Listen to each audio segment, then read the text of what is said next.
tugtog na yan, no? Medyo nagigising-gising tayo, no? At ngayon, umako naman tayo sa ating rights mo, rights ko, bago tayo mag-OFW balita, Critet.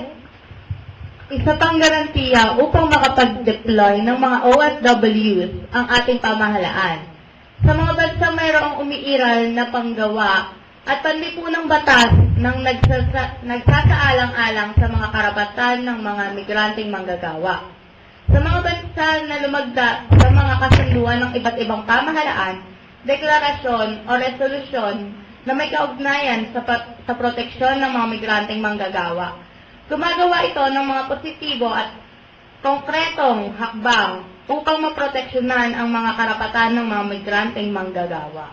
Okay, kaya huwag natin kalimutan ang ating pamahalaan. Kaya sabi nga receiving, yung sending at yung receiving, di ba? Kaya mga kabayan, yung mga OWA hotlines, bibigay po namin sa inyo. Ang POEA hotline po is 722-1144 or 722-1155. Ulitin ko po, 722-1144, 722-1155. And of course, ang OWA hotline, 833-6992 or 551-664.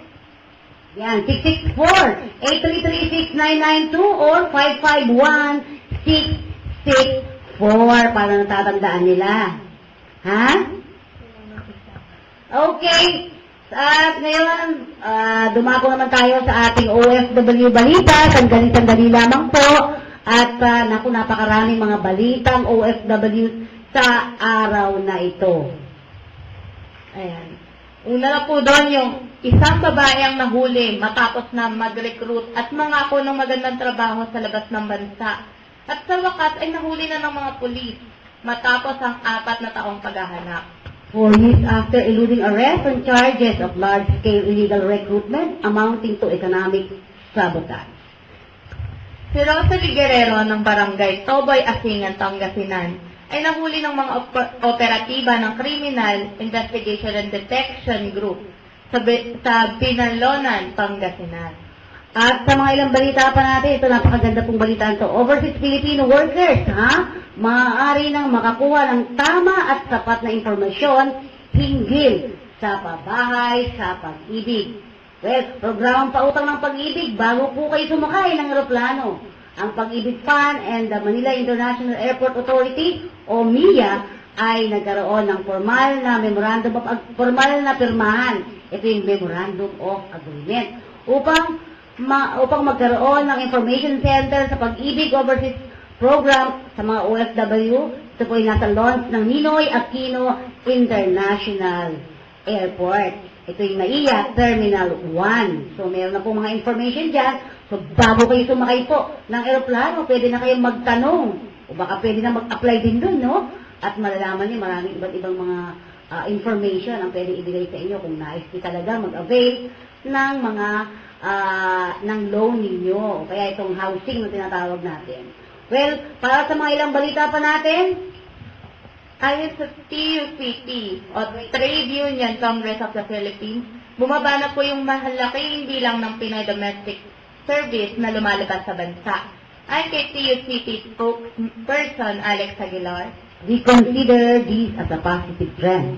The aggressive overseas deployment of Filipino household service workers was ill-advised from the start. At para sa mga ilang balita pa natin, no, ito naman, mayroon ng mas mabilis na paraan ng pag-a-apply ng accreditation para sa mga Pilipinong nurse na nagnanais makapunta sa United States o sa Estados Unidos matapos buksan ng kauna-unahang National Council Licensure Examination o NCLEX Center itong August 22, Yan po, binuksan na yan. Sa pagbubukas ng Person Professional Center o PPC sa Trident Tower sa lungsod ng Makati, hindi na kinakailangan pang pumunta ang mga Pilipinong nurse sa Hong Kong o sa South Korea upang makakuha ng NCLEX. Isa sa mga requirement na kailangan ng mga nurse na nagnanais makapagtrabaho sa Estados Unidos.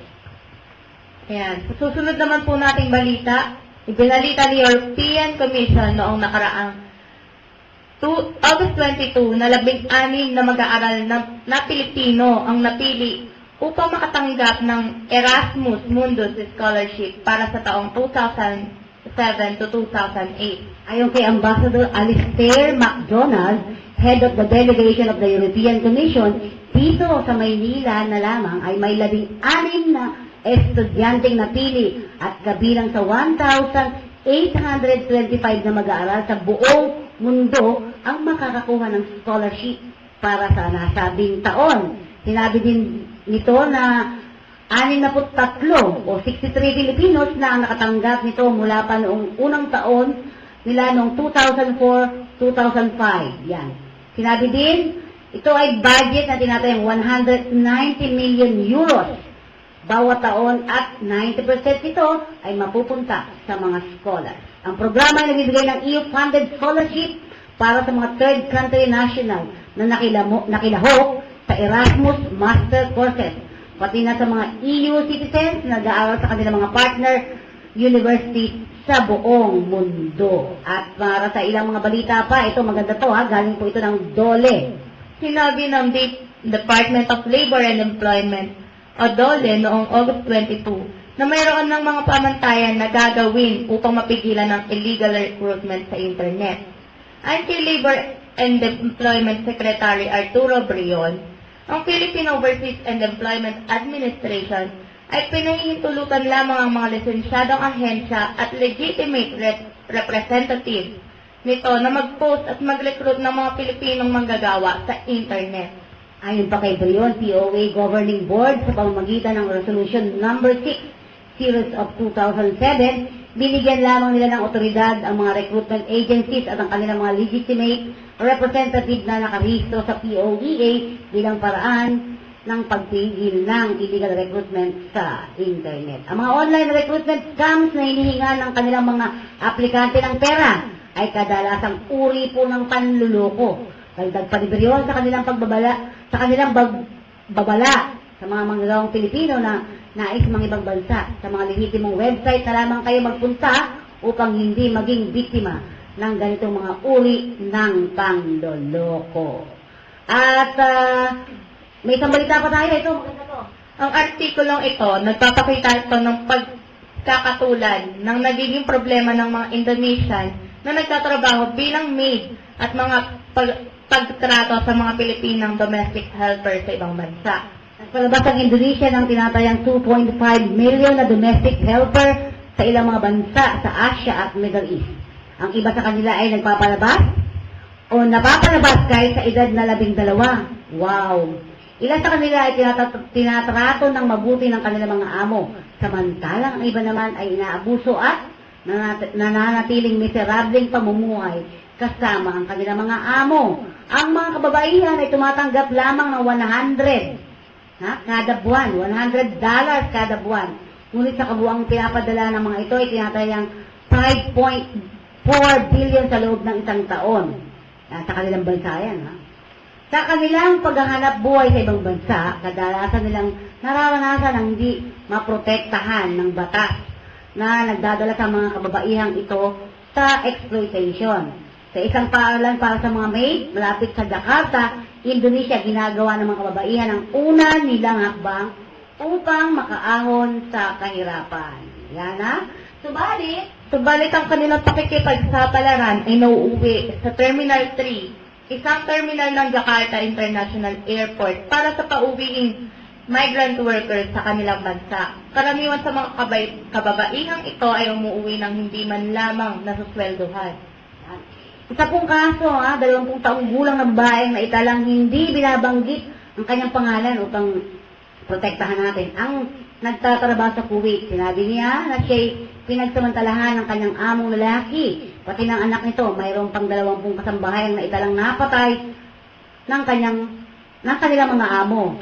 At may mga ibang kaso ang itala katulad din ng kaso dito sa bansa.